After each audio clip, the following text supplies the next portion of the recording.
Sebagai terlahir dari suku Tionghoa, yang pasti saya tidak pernah bisa memilih kelahiran. Dan suku Tionghoa itu biasanya seolah-olah terkotakkan sebagai ekonom aja, tidak berorganisasi maupun tidak berpolitik. Ada masa-masa di mana suku Tionghoa itu diletakkan di sektor ekonomi, terutama perempuan di suku Tionghoa seringkali hanya sebagai pendamping hidup, melahirkan, membesarkan anak, dan kemudian menjadi ibu rumah tangga. Saya bersyukur saya terlahir dari sebuah keluarga yang sangat demokratis, di mana ibu saya membiarkan saya dan mendidik saya menjadi pribadi yang bisa memilih kehendak dan menyalurkan bakat dari yang saya punyai. Jadi kebetulan saya suka berorganisasi, dan ibu saya membiarkan saya keluar ketika saya menikah. Bahkan ibu saya berkenan menjagakan putra-putri saya hingga akhirnya saya bebas untuk berorganisasi. Dan di dalam perjalanan itu, karena saya didukung dari internal yang luar biasa, dan saya bisa menjadi seseorang yang menunjukkan dari apa yang saya ingin sumbangsihkan, bahwa hidup ini bukan hanya cuman hidup saya sendiri, tetapi saya ingin berkata, saya boleh terlahir Tionghoa tetapi saya sangat Indonesia. Dan saya memulai organisasi itu menjadi leader, menjadi pimpinan bukanlah hal yang mudah, di mana gender saya seorang perempuan, tetapi puji syukur saya mengenal dan menemukan orang yang sangat mendukung saya, membiarkan saya untuk mengekspresikan cinta saya kepada bangsa dan negara ini. Hingga akhirnya segala rintangan yang tadinya saya sebagai ketua PSMTI Provinsi Jawa Tengah itu merupakan satu-satunya ketua provinsi perempuan, dan saya akhirnya bisa membawa Jawa Tengah ini sampai mencetak cukup prestasi di kancah nasional.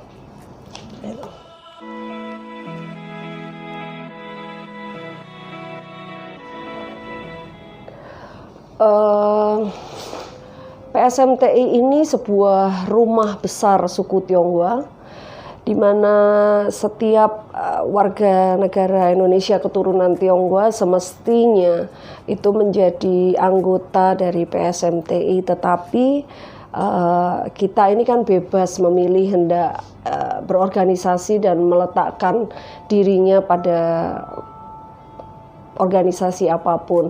PSMTI selama ini sudah berkarya cukup besar untuk suku Tionghoa Indonesia, terutama PSMTI sudah membuat kita orang suku Tionghoa ini tidak perlu setiap melakukan atau mendaftarkan diri selalu memakai SBKRI, dan itu sebuah karya yang fenomena untuk PSMTI sendiri, bahwa kami keturunan Tionghoa Indonesia boleh bebas mendaftarkan diri atau mengurus apapun tanpa surat bukti kewarganegaraan.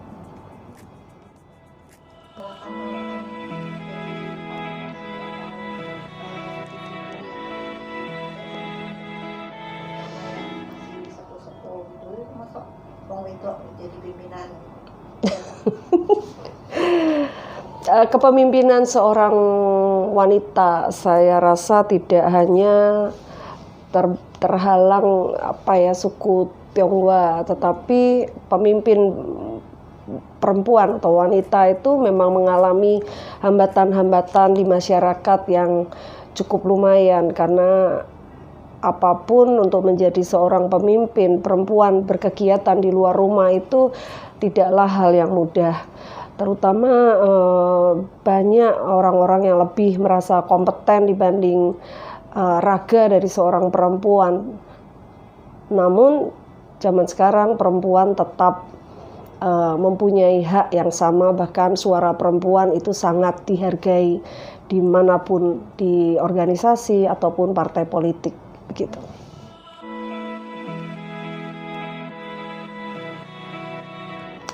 Kegiatan sosial saya sejak saya memutuskan 10 tahun yang lalu 2010 saya memulai sebagai ibu kaum marginal, di mana saya memiliki 450 anak marginal di 10 titik kota Semarang.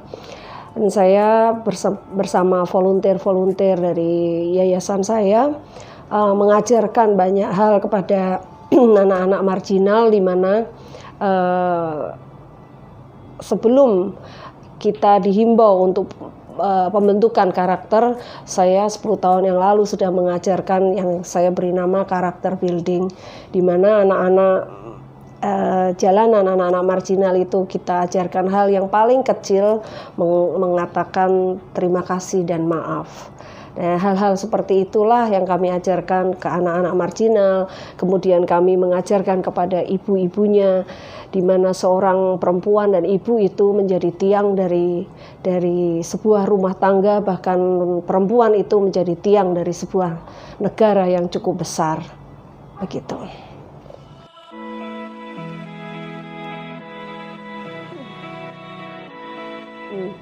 PSMTI itu memang nama panjangnya adalah Paguyuban Sosial Marga Tionghoa Indonesia, di mana memang fokus kepada sosial kemanusiaan maupun sosial budaya. PSMTI ketika masa-masa rutinnya itu yang pasti ketika bulan Ramadan, di mana banyaknya masyarakat berpuasa, mayoritas muslim berpuasa, kami memang mengharuskan dalam 1 bulan Ramadan itu kita melakukan aktivitas donor darah untuk membantu PMI mengumpulkan darah bagi orang-orang yang membutuhkan. Itu rutinitas tahunannya. Di dalam masa COVID-19 ini, pandemi ini, kami terus memberi support APD dan sebagainya, di mana itu semua sudah melakukannya. Dan yang pasti kami memperhatikan sekali teman-teman yang sedang berusaha, di mana saat-saat pandemi ini ekonomi begitu turun. Kami mensupport teman-teman UMKM, UKM untuk tetap eksis. Bahkan pengusaha-pengusaha mengadakan banyak seminar-seminar untuk bersama-sama melewati masa pandemi ini.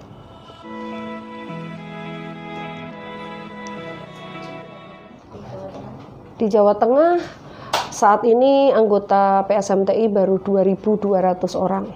Organisasi Tionghoa itu kan PSMTI itu kan primordial, Mbak.